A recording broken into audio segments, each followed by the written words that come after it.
Okay.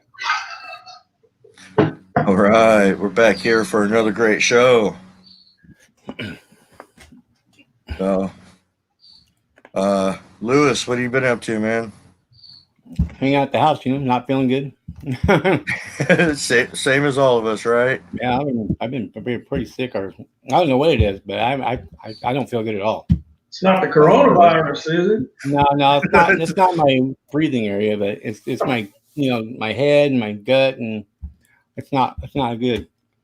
So hopefully you can hang in there for a little while tonight, and oh yeah, I'm always up we'll for get the show done.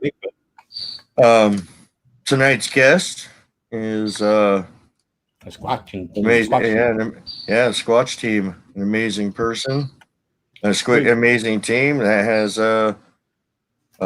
for lack of better words, inherited an amazing research area from an amazing person that has passed away. I didn't know if you guys were familiar with Robert Dodson or not, but Robert became a protege and a mentor to the Squatch team several years ago, and kind of took us under his wing, and we researched with him for about 3 years before he passed away. And the last time we visited, Robert was diagnosed with a brain tumor in 2018. And me and my wife was actually the one that knew there was something wrong with Robert. He just wasn't acting right. He was doing things that just didn't seem right. And we actually brought it to the family's attention, and that led to his diagnosis. And he passed away in July of 2018. And the last time we visited Robert in the hospital, he asked that the Squatch team take over his work there in southeastern Oklahoma and work with Udell Head, who was Robert's research partner. So we assumed 2.8 million acres of research area. Wow. Dang. Did you just say 2.8 million acres? 2.8 million acres, Ouachita National Forest. Yeah. That's just a day walk, no worries. That's a lot. That's a lifetime worth of research, man. Yeah. That's insane. It is. It's a very, very, very large area. But Robert spent 4 years down there researching, and he kind of figured out over that 4-year period where they hung out, where they posted the day watchers, where they traveled. And so we had areas down there. There's an area that we call the swamp. There's an area that we call the playground. There's an area we call the 11-footer area. There were about 4 or 5 different areas that we knew that they hung out in. So that kind of reduced that 2.8 million acres down to a smaller size that we could actually do some significant research in. So it is 2.8 million acres, but the research area that we research in is significantly less than that. That's good to hear, man, because I don't think anybody's got a life long enough to cover 2.8 million acres. Yeah, that's true. So, I mean, let's kind of roll it back. What got you into the whole Bigfoot phenomena? Was it an experience? Was it just curiosity? What put it in motion for you to go out and discover it for yourself? Well, 10 years ago, we've been doing this for about 10 years. 10 years ago, I'd never heard of a Bigfoot. I didn't know what that was. And my wife and I had an experience, I think it was around 2003. I had some property leased down close to Abilene, Texas. It was a hunting property. And we were down there one weekend, had our travel trailer down there, and it was a very remote area, large acreage. We were the only ones down there doing some work on the property. About 2 o'clock in the morning, my wife wakes me up and she says, "Do you smell that?" And when I got awake enough and conscious enough to understand what she was talking about, the entire trailer was permeated with this odor that just makes you sick at your stomach. So we sat there or laid there and talked about it for a minute. And we started hearing heavy footfalls outside the window where we were laid. It sounded like somebody walking around outside. Well, a few minutes it got quiet and the smell kind of dissipated. We couldn't smell it anymore. So I just, didn't know what the heck to think. Next morning I get up and go outside and there's some huge footprints outside. So, I'm thinking, what in the world is somebody doing out here in the middle of the night walking around barefooted? So did you send those pictures to us from outside? I sent, man, I've got a whole, so many pictures and videos. I just picked a few and sent to you guys. I didn't know what you could use, what you couldn't use. Well, what we're going to do is just bring up the pictures and you're just going to tell us about it. Yeah, I can do that. Okay, we're done. Finish this. A number of years went by and we didn't even think about it anymore. I had another piece of property leased that was the next county over from there. And we had some things go on down there that we didn't understand what it was. In the middle of the night, rocks would start hitting the camper. So I had game cameras set up down there, monitoring the deer and what was moving around, that kind of thing. And I went in and got the SD cards one Saturday morning, went in, stuck them in the computer and was checking the deer, looking at the deer. I popped up one frame and there's a juvenile Bigfoot sitting there picking up that corn from the feeder eating it. And I sent you that picture. That was a picture you sent me. I mean, it is so ingrained in my mind right now. It's like I can just close my eyes and the picture comes up. But there was a bear. No, it ain't not. A bear. That part of Texas, we don't have any bear. It's not a deer. It's not a hog. It's not a dog. It's a juvenile Bigfoot sitting there picking up that corn, eating it. You could see it leaning on one arm, reaching with the other arm. I mean, the arms are just way too long. You could see the hair on it. I mean, if you zoom in, a bear's butt kind of contours down into the legs, and it kind of protrudes out like it's got buttocks that it sits on. You know what I mean?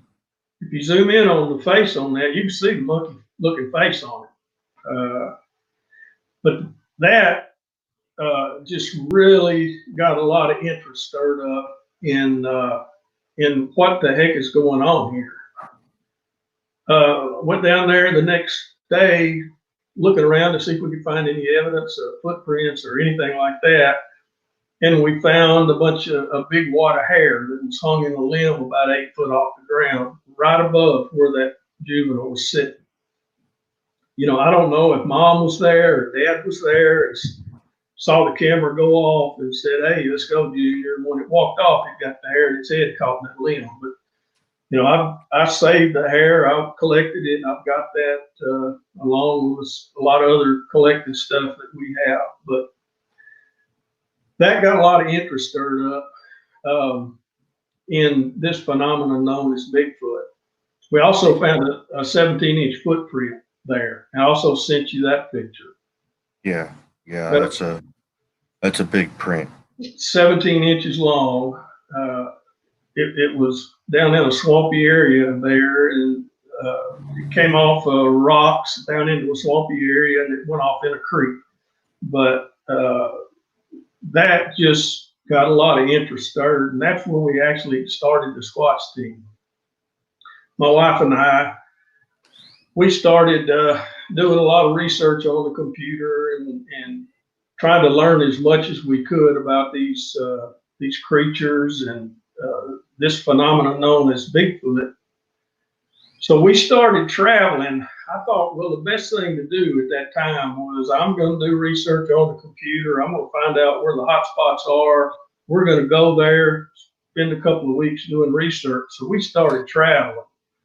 And we traveled all over. We've been to Kentucky, we've been to Missouri, we've been to Louisiana, of course, Oklahoma, we've been to New Mexico, Colorado, just all these different places where we found these hot spots.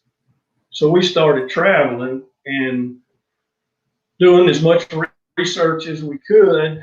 And then I found this guy online named Robert Dotson that had some of the most remarkable videos I've ever seen.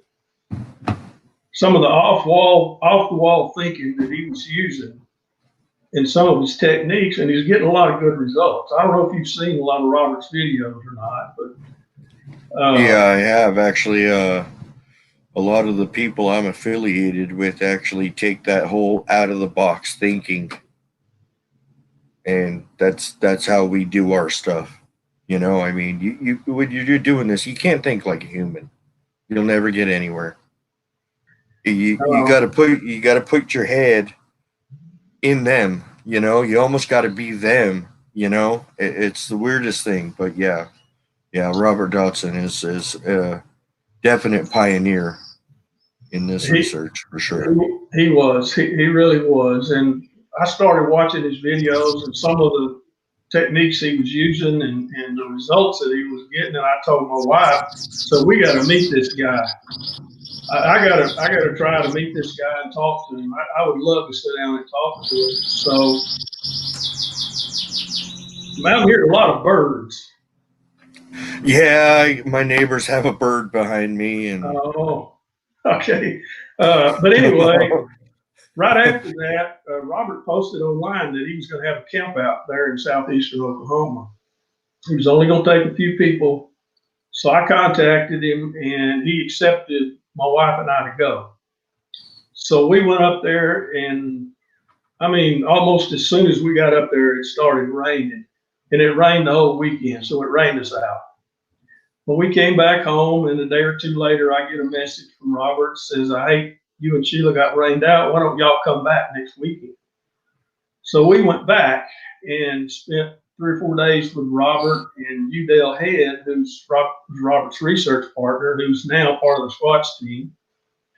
And through the years and after that, we built a relationship with Robert and Udell and really built a friendship. And for whatever reason, Robert just kind of took the Squatch team under his wing and mentored us. And we talked a lot about research techniques and, you know, how do you do that? Why do you do that? And that kind of thing. And that area where he researched in was just unbelievable, the amount of activity that was going on there in southeastern Oklahoma. You know, I know the Northwest is known for Bigfoot sightings and all that, but let me tell you, southeastern Oklahoma is a hot area, especially right now. But anyway, we got to know Robert, and when he passed away, he kind of turned the reins over to the Squatch team, and we've been doing research up there. I actually bought some property up there pretty near that research area. So when we go up there, we actually do research on our property and then also do research there in Robert's area, in those areas where he taught us, you know, this is where they travel. This is where you're going to see the day watchers. You know, he had all these creatures named up there. I mean, he had Big Red and Blondie and 11-footer and Creekfoot. And he had all these creatures named. He had so many interactions with them and so many times that he's seen them, he actually had them named. So that's kind of how the Squatch team developed and wound up in southeastern Oklahoma. No, it's pretty incredible that you say that he actually had them named. You know what I mean? And I'm sure you know this. I know this. Lewis knows this. You know, I mean, you don't name something unless you're attached to it. You know what I mean? And that shows deep friendship with these beings to give them a name. You know what I mean? You know, after Robert passed away, there was probably a couple of months that there wasn't anybody up there. And Robert lived with them. I mean, he 365 days a year, 24 hours a day, he lived with them. And right after he passed, there's probably a month before anybody went up there. And when we did go back up there, Robert had a feeding area he called it his feeding area, and they had tore that place up. And I think it was purely out of frustration that Robert wasn't there anymore. I really do. But they had turned over some. He had a big tripod stand that he set up in a lot of times. This thing probably weighed 500 pounds. They had turned it over and tore up a bunch of feeding tray. They just tore the place up. And I think it was out of frustration. Yeah, I can imagine over the amount of time that Robert spent up there and building that relationship with them, that all of a sudden he's gone, and yeah, they don't know what to do.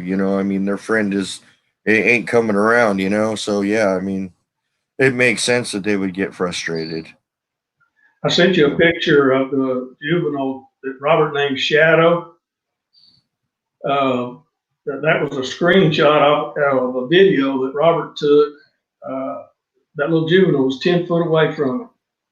And he didn't know it was there until he got back and got to reviewing the film. And then after that, he had several encounters with that little juvenile. In fact, he named it Shadow. And it would come around camp, and he had several interactions with it. But, that just kind of shows how he kind of, I guess he got their trust over so many years of being there. They knew that he wasn't going to harm them, and it was almost like he became a friend. Yeah.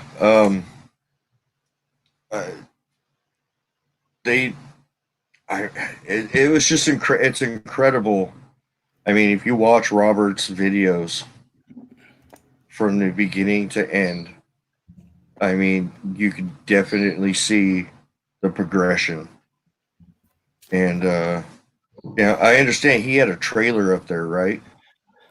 Yes. Yeah, he had a travel trailer. He moved up there when he assumed that area up there. That area up there, it's 88 acres that that joins the national forest on the backside where his trailer was. It's 88 acres. But he didn't research in that 88 acres. He researched in the national forest. But did he have a tripod sitting in an opening, like in the opening area, and then there was like he had some investigator come out there and check out this dark thing that was in front of the tripod? Is that well, the tripod he had set up down there in what he called his feeding area. He really didn't feed these things, but he called it his feeding area. And he would go down there at night and climb up on that. That tripod was about, 10 or 12 foot high. It was huge. Yeah. But he would get up on that tripod. He would set up there, with his video camera and some lights, and he would set up there all night long. And those things would come around and make noise in the brush and throw things at him, and that kind of thing. Sounds exciting.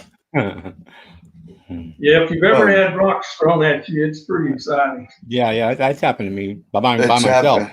It's happened to me too. And I made the mistake of throwing it back, and it threw a little bit bigger one back at me a little bit closer. And that was when I learned, don't throw rocks at them. No, that's happened to the Squatch team multiple times.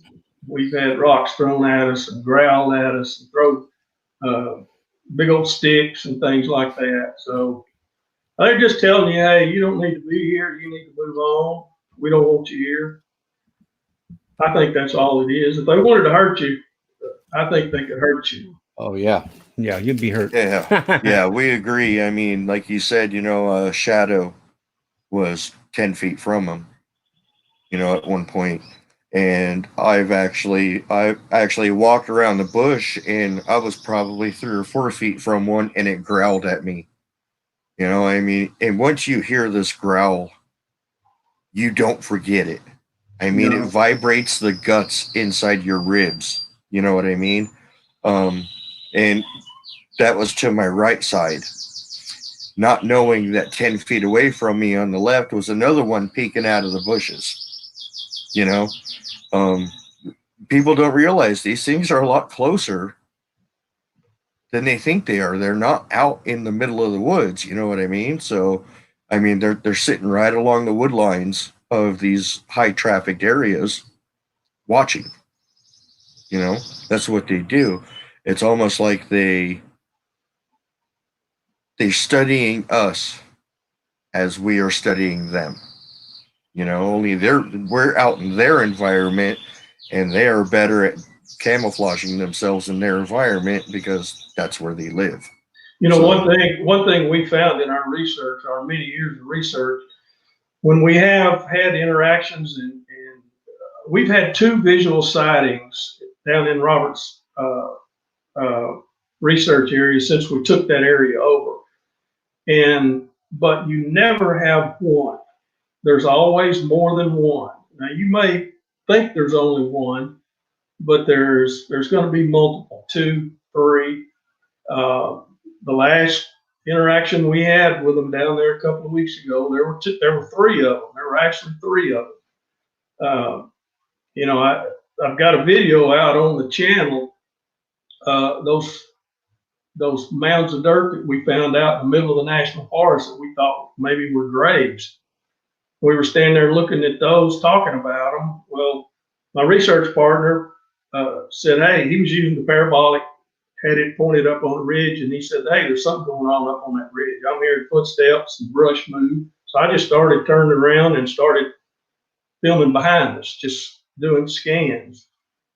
And later in reviewing the film, there were 3 of them up there that we caught very plainly. One of them almost looks human-like, and the other 2 are pretty ugly things. But there's never one. There's always more than one. They don't travel by themselves unless it's a rogue. Now, there are rogues that are kicked out of the family group. I think they kick them out whenever they reach a breeding age. Alpha male kick them out, and then you got a rogue running around trying to find another unit or another female, and they can get pretty aggressive sometimes. I saw a question. Somebody popped up a question, asked something about how we identify where the day watchers are. The day watcher positions. Well, what we've done is multiple times running into day watchers in a specific location. I sent you a video of 3 day watchers. I don't know if did you get that video I sent you? No, I didn't. I got the pictures. You didn't get that video? Yeah, the video didn't come through. Man, I wish that video would have came through. There are 3 day watchers that we filmed up on the side of this ridge watching us. There are 3 of them up there, and That's awesome. This thing leans out from behind the tree, shows his teeth, backs up behind the tree, starts moving his hand around on the tree. There's another one above him that sticks his head out from the brush, looks, jerks his head back. There's one down below him doing basically the same thing. But if you spend enough time in an area and you repeatedly start having interactions in that particular area, you can bet that that's pretty much where they're posting a day watcher or the day watchers. There's always more than one. And there's about 4 locations down there where we know they post the day watchers at. So, and it's just from multiple times running into them in those particular areas and identify, okay, we know that in this area here is where they're posting the day watchers. It's just repetitively spending a lot of time down there.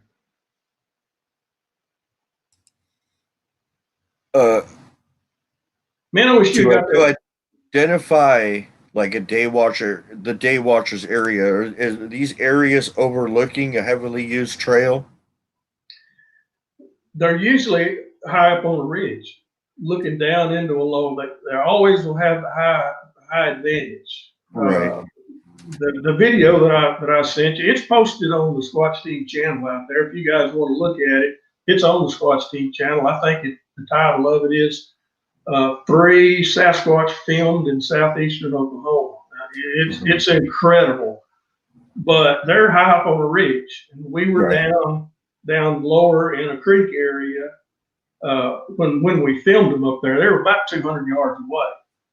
we noticed the brush start moving up there and just started filming up in that area. And lo and behold, there they were. And it's very unusual to film a Sasquatch like that and get movement like that. But you also mentioned, I mean, some of them look very human and some of them are very ugly. And for one, I want to confirm that from the ones I've seen. One of them that I've seen is, I would call a very handsome feller. And there's another one that almost looks like he's going to bite my head off if I look at him wrong. You know what I mean? I need new glasses, man. That thing was not pretty. No, it was not. Lewis has seen that picture. It ain't pretty. Man. I mean, you think these are, they're just different. Like people are human, like people are different, I think they are. I think they're different, just like people are different. When I first started researching these, I'm going to call them people. When I first started researching them, my idea was they were an animal, just a species of animal. But the more I've done research on these things, the more I have seen these things, I think they're some type of people. I really do. I think there's some type of hybrid people, because we've identified 3 different types in our research area. There's the one that is when you think about a Sasquatch, you think about the patty Sasquatch. And boy, there's a lot of controversy going on about that right now. Yeah, I'm staying out of that. Well, I am too. I'm staying way back from that. Yeah, let's stay back from that. But anyway, when you think about one, you think about the typical patty type Sasquatch. We got that one down there.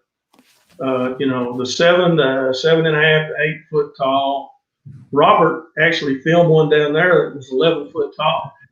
That would be the 11-footer area, right? That would be the 11-footer area. We also had a version down there, a smaller version that wasn't near as big, maybe 6.5 foot tall, a lot less hair, a lot more human features. I mean, almost looked like a human in the face. No hair on the face at all, and very short, coarse hair on the body. And the third type we've identified down there through our research and through Robert's research is a even smaller version that's about maybe 4 to 5 foot tall, that almost looks like a baboon. And I think it's what some people call a dog man. It's got the snout, the long snout, canine teeth. Now, all 3 of these kind of occupy the same area. And, do they interact? Do they crossbreed? These are some of the questions we're trying to get answered. But we've identified 3 different types that are down there. Yeah, it makes a lot of sense to me. This whole dogman phenomenon is just.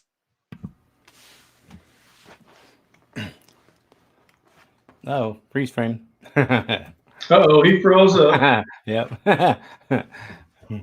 He's going to go somewhere with Dogman. I don't know where he's going with that one. Well, I don't. It's hard for me to believe that it's a dog man, but it certainly looks a lot different than the other one. It's a lot smaller, with a more of a snout, with the long canine teeth. Just a really, but stands and walks upright. Does it have a lot of hair on the body? All the teeth are canine, or just the 2 front, and then the rest are flat? Okay. Just the 2 front canine teeth. Okay. You can. Robert filmed one down there and had some still pictures, and you can see the canine teeth. Wow. The other 2 that we have documented down there don't have that real canine teeth. They've got more human looking teeth. Yeah, there's different kinds. Yeah. There he is. There he's back. I'm back. Now we're interviewing you now, Kevin. With all this, shelter in place stuff going on, there's a lot more internet traffic. And we've been experiencing a lot more technical difficulties lately, so I apologize for that. So, yeah, you want to get to showing some pictures, All right, I'll and pull then them you up can and then explain them. yeah, I'll start from the Yeah. top and head down. All right. Yeah. Wish you guys would have got that video. Me too. Me too. Go to the Squatch Team channel and take a look at that video. I sent a link to our chat room right here. Just Yeah. let's see. There's the first one.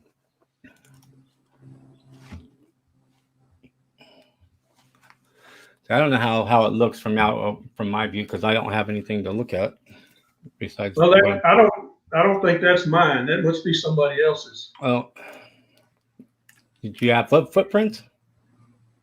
Um, Oh, maybe this is somebody else's here. yeah, that's someone else's. That's not mine. Yeah. You didn't send me those pictures then, Kevin. I didn't get did. those. I sent you a whole bunch of them. This is the only ones I got. Let me check my email again real quick. You guys can talk about something real quick, and I'll just go ahead and look in here. I thought I only saw one email. So when you started this whole adventure and stuff, you were under the assumption that you were dealing with a quote unquote animal. Yeah, just from talking with people and watching a lot of videos and doing our research, I really felt like in my mind that we were dealing with some type of an animal. And then, the more we've done this and the more we've spent in the field and actually had visual sightings and interactions and multiple interactions for these things, I have really, in my mind, come to feel like they're more like people. I mean, these things are extremely curious. They're more curious about us than I think we are about them. But they're curious. They have family units. They have an alpha male, an alpha female, family groups, usually one or two juveniles. When the juveniles get old enough to reach a breeding age, Yeah, I'm on live. Yeah, kick them out, and but they've got family groups and they socially interact. So it makes sense to me that they're more like people, some type of hybrid, Neanderthal. I don't know. That's some of the questions that we're trying to get answered in our research. That we're trying to figure out what are these things. Is there a breeding cycle? What do they eat year round? That kind of thing. That's what we're trying to do right now. Right. It's one thing I've noticed too in my research that they definitely exhibit a lot of human characteristics. And, they're, like you said, they're very curious. And, we found an area down there that we noticed that there's this large creek down there. It's probably, 10 miles back in the national forest. There's a big creek. And when you cross that creek and go over on the other side, things start happening. You start getting rocks thrown at you. You start getting growled at. You start getting bluff charges. They do not want you there. So you go back to the other side of the creek, it calms down. Next day you go back across the creek, it's the same thing. In talking the team and talking with ourselves, we feel like that it's an area. One, it's a birthing area, or it's an area where the little ones during the day stay with the day watchers. That's for some reason they don't want you in that area, and they will run you out when you go over in that area. So protecting the young, that's a human characteristic. Of course, any animal's going to protect its young, but they just exhibit a lot of human characteristics. Yeah, they do. They're absolutely. I mean, they're more human than we think they are. For sure. And one thing I've noticed and stuff in my research is where they position the day watchers, how they move around you when you're in an area. that they don't want you to be in is almost very militaristic. They definitely know what they're doing. They know what they need to do. They know how to communicate with each other while doing it.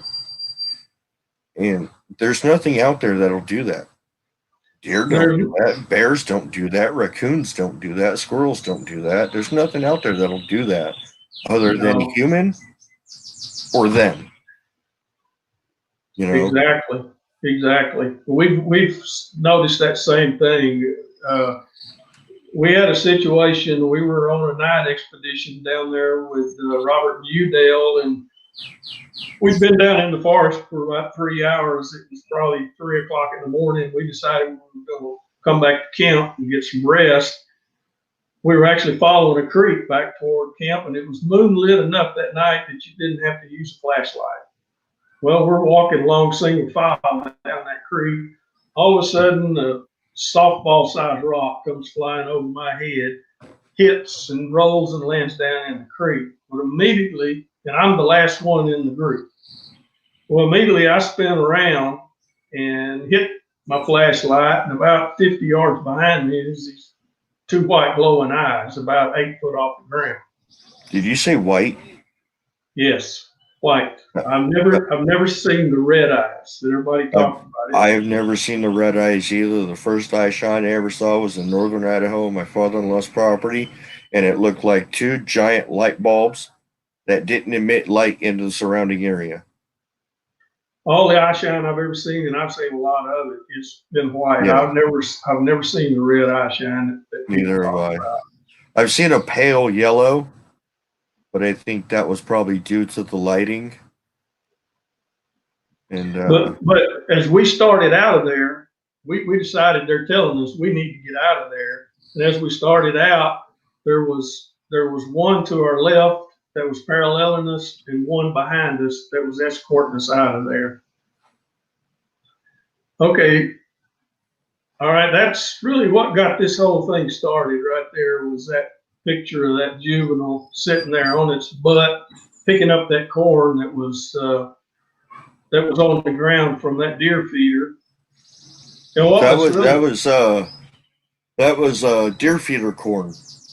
It was deer feeder corn. It was picking that corn up, sitting there on its butt, reaching out, picking up that corn. What was strange, it was only in one frame.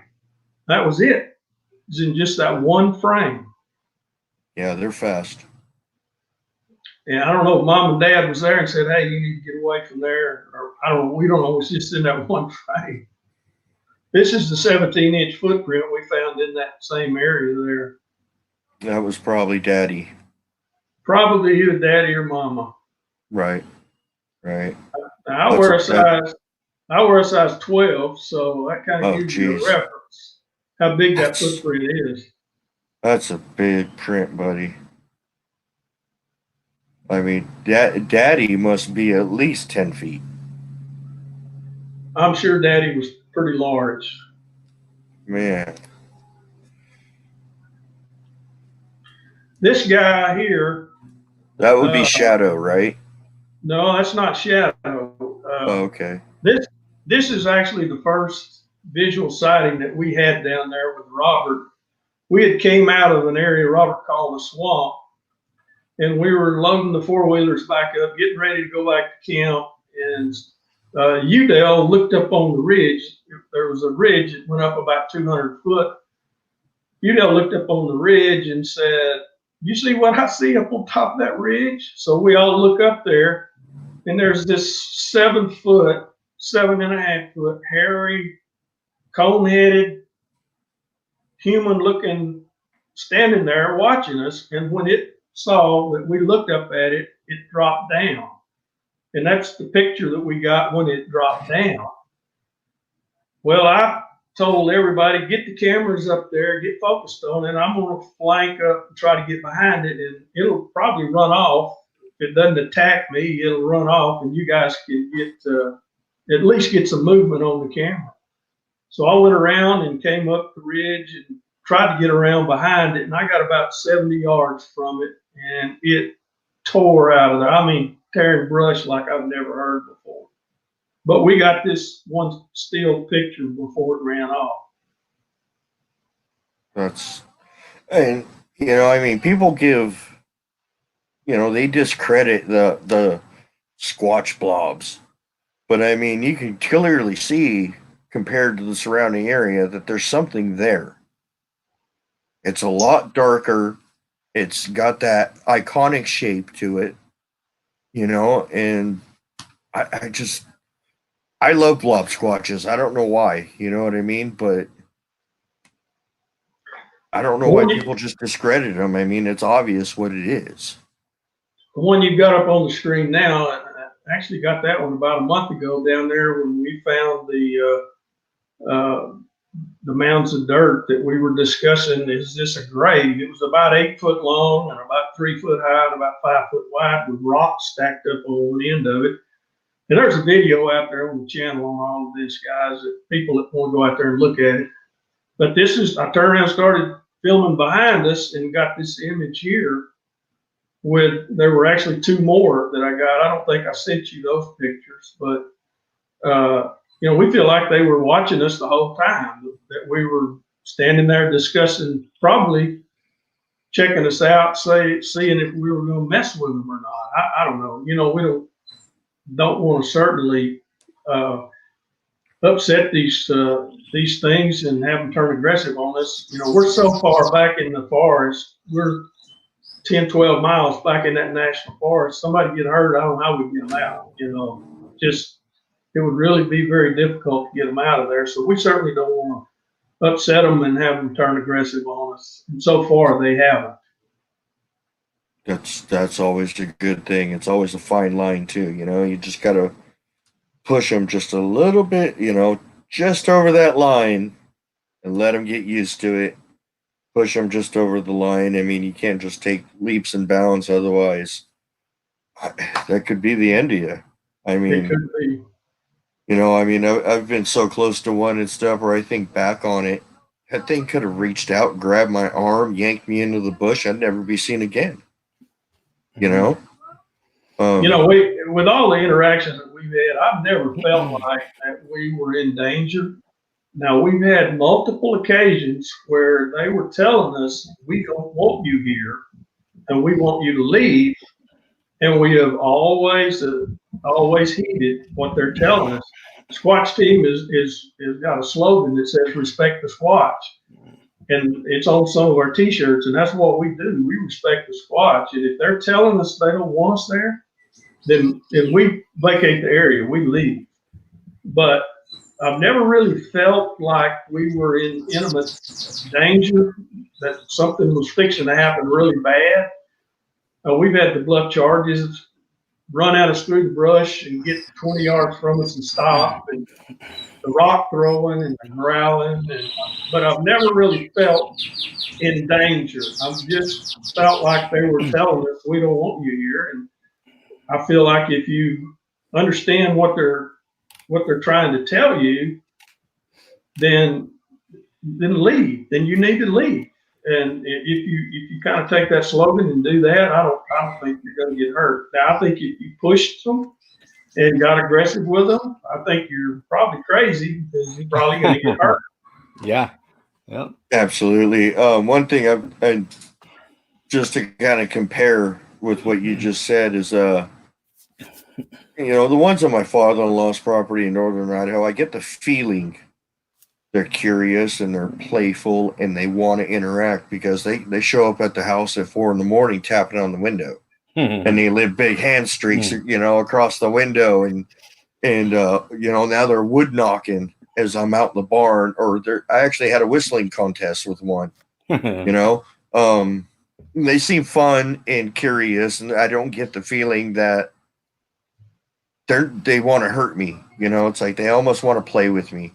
I've been to areas down here in Southern California where I have literally wished I had eyes in the back of my head. It was that stressful. And when I'm out, I, like you said, they like the high ground, and I know that. I purposely walk down into the valleys so they can have the high ground and they feel a little bit more comfortable. But I can hear them. One would move up, I would walk a little bit. The next one, it was almost like a leapfrog thing up on the ridges.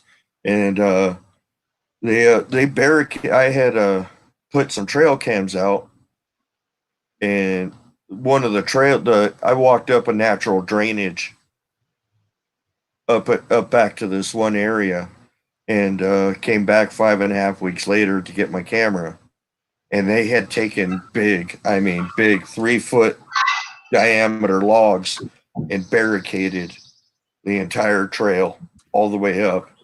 When I was making my way through those barricades, I got about halfway through it, and I just got one of those guttural growls and an immediate branch break right after the growl. Mhm. I put my hands up. I say, "Hey, buddy, I know you're here." And I could tell he was about my 2 o'clock position, about 25 feet away, up on this hill. I couldn't see him, but I know he was that's where he was. That was just the feeling I was getting.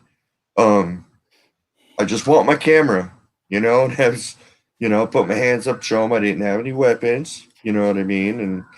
And it threw a rock at me, and I'm like, all right, well, you can either let me back there to get my camera, you can go back and get my camera for me, You're right. but either way, we're not done with this. I will be back. Well, needless to say, with all he sent somebody else to go get it. and he got back there and it was gone. It was gone, yeah. So I don't doubt that the area I put it in was very suspicious because it looked like there were hundreds of footprints everywhere. Yeah. Of all sizes. They're from 6 inches up to 16 inches. I'm assuming that was an area where there may have been children involved, which is why they barricaded up that trail, and which is why they put a day watcher there. Yep. So I respected them. I said, all right, I'm leaving. And as I was leaving, I could hear it up on the hillside escorting me out. And that was the end of it. I mean, like you said, if they wanted to kill us, he could have. He could have come out. I mean, I was out in the middle of nowhere.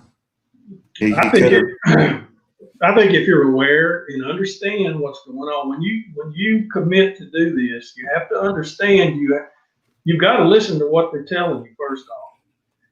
And it doesn't take long for them to let you know they don't want you there. And when that starts, it's time for you to go. And I think if you heed that, you're not going to be in any problems. The problems you're going to get in is when you start pushing that and start being more aggressive with them and that kind of thing. But I think if you understand what they're telling you and heed what they're telling you, then you're probably going to be fine. That's just kind of the mantra that we live under. We listen to what they tell us, and they tell us to leave, and we're going to leave. Yeah, that's what they did to me. They did that where they told me not to go in a certain spot, and I never did. And then later, years down the road, then I knew why, because that's where they slept. And that's where they always went, all the time. So I never go up there. Never. So, and only one time they definitely said, seem to have a big sense of respect and boundaries.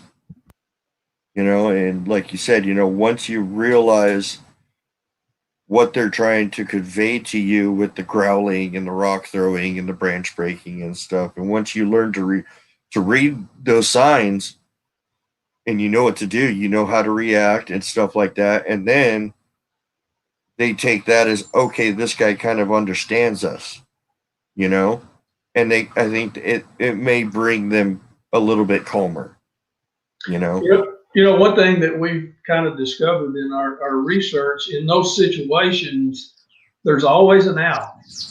You may be surrounded on 3 sides. There may be one to your right, maybe one to your left, and maybe one in front. But there are always an out for you. And I think they do that on purpose. I think if they're telling you, we don't want you here, it's time for you to go, they're going to leave you an out to get out of there. If they surrounded you, you got no place to go. And it seems that they always leave you an out. They surround you in 3/4 of a circle, and you keep going towards them and stuff. That circle's going to keep getting tighter and tighter and closing in. If you don't understand that they've got you surrounded 3/4 of a circle and turn around and start backing out, you could have problems. You're absolutely right, and that goes back to the whole. They're very militaristic in what they do. If you don't understand that and keep moving forward, you're probably pretty stupid. Yeah. You probably don't need to be out there in the first place. Exactly. No. You know, especially looking for them. So, if anybody in the you chat got has any questions, put it in caps, please. If you guys have any questions for him, thank you. Yeah. You guys got a place in Oklahoma, right? Yeah, we do. When I took over that research area up there about 2 years ago, I started looking for some property up there to buy. It was fairly close to the research area, and I found a section of land up there. And 2 years ago, purchased that section of land. We got a cabin on it, and we actually based all our research out of that cabin. And then we kind of spread out and sometimes go different directions. But we kind of concentrate our efforts either on our property, which we've done a lot of research on our property, and had a lot of activity and a lot of things go on there. But we either research there or we go over to Washita National Forest to Robert's old area and research there. But yeah, I own a section of land there that is fairly close to the Washita National Forest. There's a 10,000 acre wildlife refuge about 3 miles from my property. Nice. It's had multiple sightings and all kind of things going on with Sasquatch. And I've actually only been over there one time. I've got to spend some time over there. It's 10,000 acres and it's a wildlife refuge. And hardly anybody ever goes in there. So I've got to spend some time over there this year also. So there's just so many areas over there to research. Right. What that was when you were looking for property in Oklahoma, that was one of your criteria. Well, my criteria to start with was it had to border the national forest. That was my number one criteria when it started, and it was practically impossible to find. I spent 2 years trying to find property like that. And I found this property just strictly by accident. It just really kind of fell into my lap. I was working with a realtor up there, and he was actively looking for property that bordered the national forest. And he called me one day and said, Bill, I got some bad news. And I said, what? And he said, well, they've relocated me. I guess I won't be your realtor anymore. They've relocated my job to a different part of the state. But he said, I've got a section of land up there that belongs to me that's less than an hour from the national forest. If you want to take a look at it, I'm going to be, and I got a cabin on it and I need to sell it. So I immediately got in the truck and went up there and wrote him a check right there. It was so perfect. I mean, it's in the most remote area you can think of, just miles and miles and miles of wooded acres up there. 10,000 acre wildlife refuge, 3 miles from there. It's already got a 1,800 square foot cabin on it. Electricity, lights, water, sewer, everything. It's already there. So it just kind of really fell into our lap. And it's less than an hour drive from Robert's research area. That's pretty nice. Yeah, it doesn't sound like you need to go very far. I mean, I've caught a couple of your live chats and stuff from the cabin. And I'm watching the chat and I saw something move in the background and, over your left or over your right, I mean, one thing I've noticed and stuff in all of my adventures is they're everywhere. They're anywhere and everywhere they want to be, I've heard experts come up with some number about supposedly how many Sasquatch there may be in North America, and you still have people think there's one running around, one Bigfoot running around. But I think that the experts' numbers are very, very low. I think that there is a lot more than people realize. I think so too. And I think they're in areas that people don't realize they're in. I mean, fairly close to human populations. Yeah, mine was right off a highway. I mean, not even I don't know, not even 2,000 yards, I guess, from that's the house to a Bigfoot. Not even that far. And It's not. my area is literally where nature meets the city.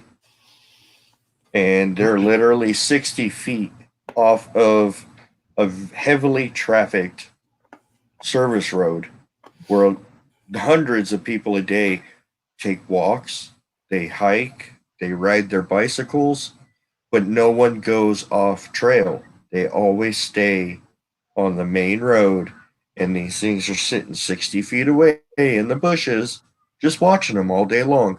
Never had a problem. No dogs missing, no sightings. Nothing has ever been reported up there, except with the exception of a new house being built up there that has 28 cameras around it. And they are all pointed outwards of the property, not into the property, outwards of the property. So one of my goals is to try and talk to somebody on that property and ask them what's up with the cameras, because I'm pretty sure I. Yeah, they've seen something up there. Oh yeah. You know, I've always said if you're having a problem with Sasquatch around your house, if you want to get rid of it, put up a game camera. Yep. That's going to do it every time. They don't like them. So do you guys do? Would you guys use game cameras quite often, right? Well, yeah, I put up game cameras all the time. You know, we have a gifting area on our property. We're having a lot of activity down there, and everybody kept saying, "Why don't you put up a game camera? Why don't you put up a game camera?" So just to prove a point, I put up 2 game cameras down at the gifting area, facing 2 different directions. Everything ceased. We didn't have any activity for 2 months on that gifting area. I went down there one weekend, took the game cameras down. We go back the next week, the activity started back up again at the gifted area. I don't know if they see you put them up, if they hear the mechanism work, if they see the hour. I don't know, but they know those game cameras are there. I think it's the light, because I deal with the same thing, and what I did is there's a rock, a big one, and then there's a big tree, and I knew if they were going to come, they're going to be behind that tree or inside of it. So I had a metal case, and there's a lot of holes in it. I used to work at a hospital, and I used to sterilize instruments in that and submerge them into the solution. So they're going to throw it out in the way. So I took it. I put a bunch of apples in there and stuff, closed it up and locked it and strung it up on the tree so that the Bigfoots can smell it, but the animals can't get it. And on the rock, I put a bunch of apples and different things up there for the animals to come and get it, because I know the Bigfoots ain't going to get around that camera. And so what happened was when the animals were up there, it was triggering the camera, and I can get eye shine all in the trees. I can see two different eye shines and down and below, and then the baby one up there, you can see one eyeball. And then when that bottom one disappears, that top one disappears. And it's like, so it worked, but it's not foolproof. They're not going to come in. No, they won't come in. You stay behind the tree. Yeah. And you can see a typical tilt to the head, and their eyes are like crooked, and then the next frame they're gone. So. Well, last time I was up in North Idaho and stuff, the property goes straight back. It's 10 acres, and there's hillsides on both sides.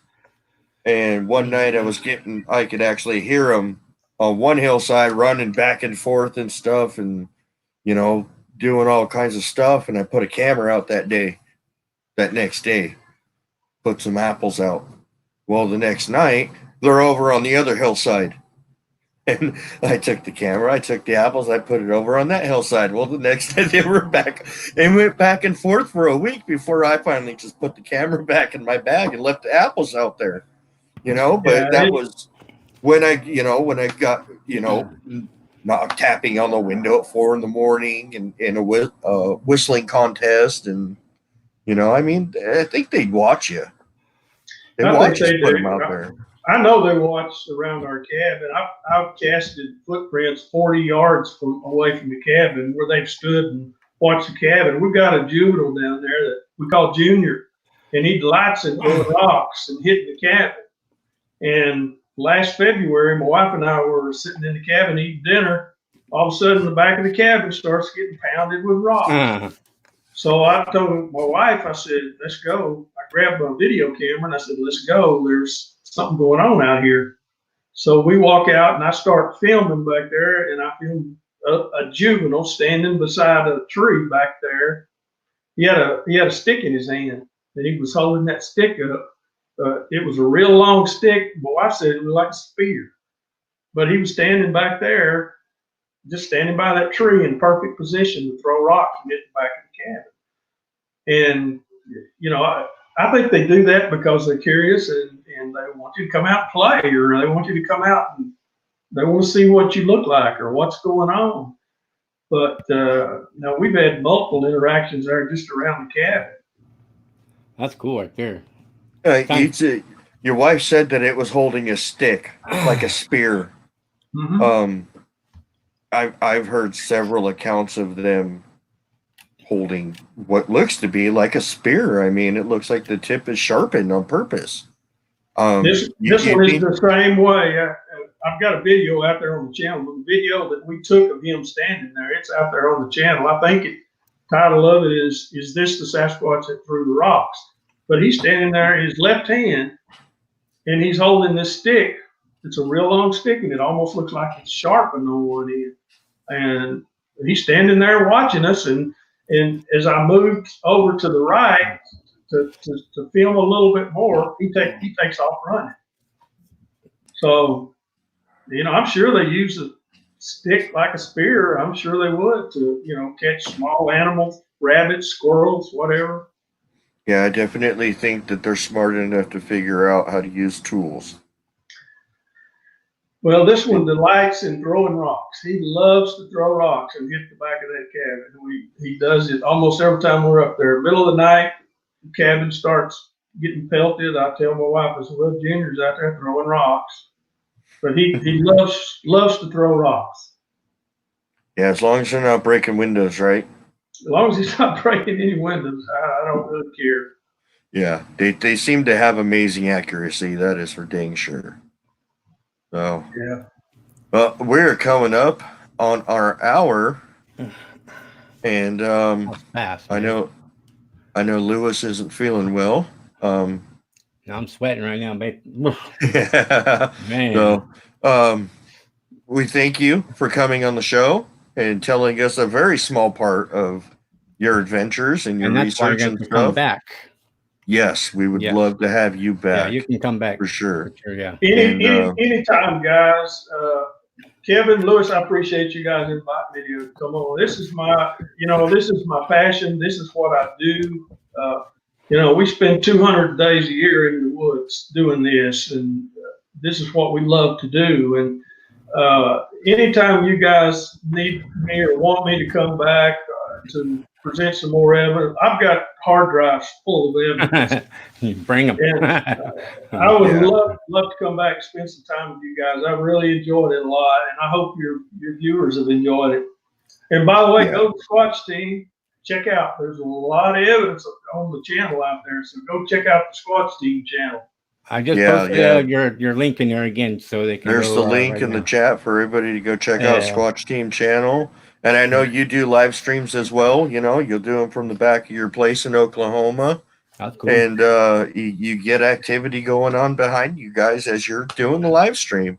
We do. We do multiple. We've done that. We started doing that about a year ago, and it went over real well. And we've had rocks thrown at us. We've been growled at. And this is live on a live stream. So about once a month, we go up there and I set up stuff out in the forest and we do a live stream from the woods. And it's been a lot of fun. I really enjoy doing it. Yeah, you can't say you were messing around with it. No. I mean, you're right there. Yeah. Well, we thank you for coming on. Everybody go check out Squatch Team channel and get caught up on his evidence and his videos. And we will see you in the future. Be glad to come back, guys. Yeah, definitely come back. All right. Hope everybody has a good night. Hope you got Lewis, Squatch Team, everybody. Be safe out there and All right, happy see you hunting. later. See you, Bye-bye. Scott. All right. All right, Good bye. night, everybody.